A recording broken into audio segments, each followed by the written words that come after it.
Good morning guys! Another day, another vlog. Sabi ng vloggeries, today is Thursday. Hopefully walang ulan at hindi tayo maulanan. Ng oras na rin tayo alis ng bahay.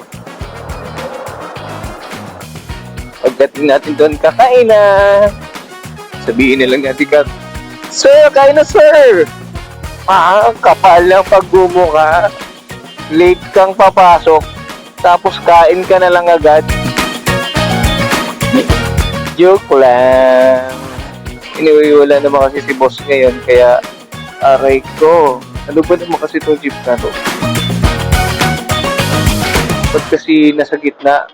Wala naman kasi si boss ngayon, kaya okay lang na malate, saka wala namang kayang gagawin. Nakakantok pa. Nakakantok pa ako guys kasi maaga akong nagising 4 AM.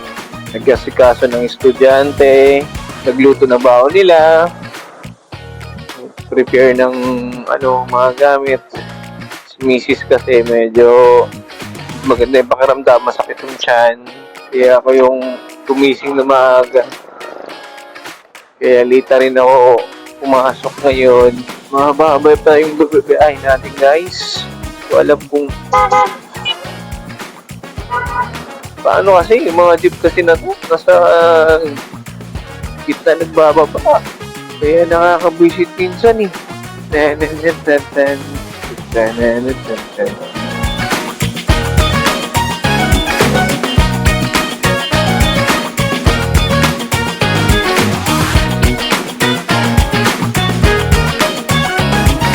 Sa kanan ka pala ate, bakit nasa kaliwa ka?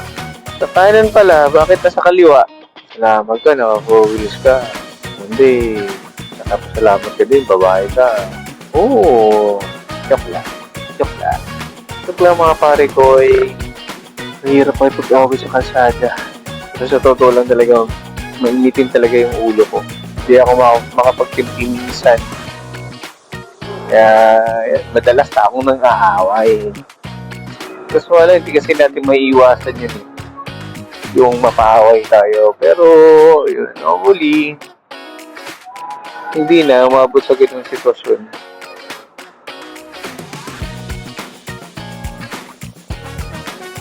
Sige na po.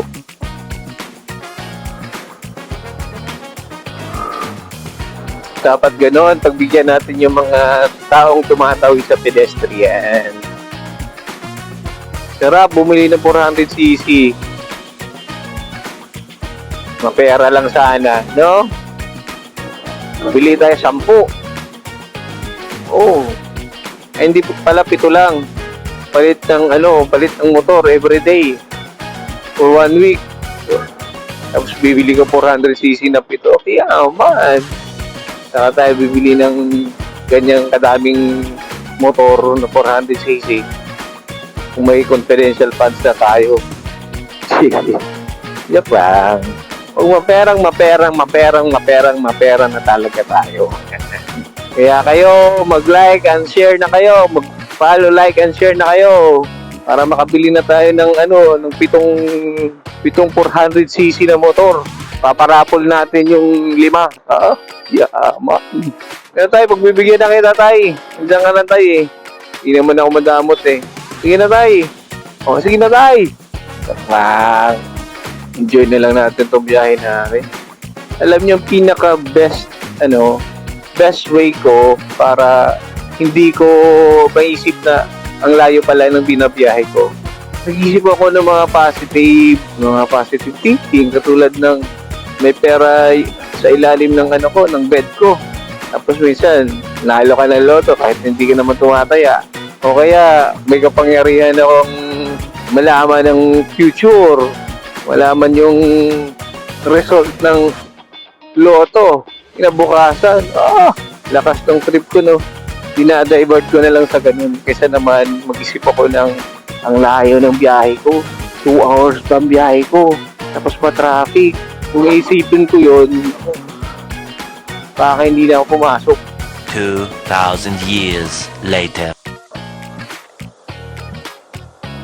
Ay, nako. Palapas din tayo sa Gatchalian. Hirap siyang dumaan eh. Pero yun yung pinakamabilis na daan kasi kaysa naman magsukat tayo tapos pagdiyanas pa. Ay, nako.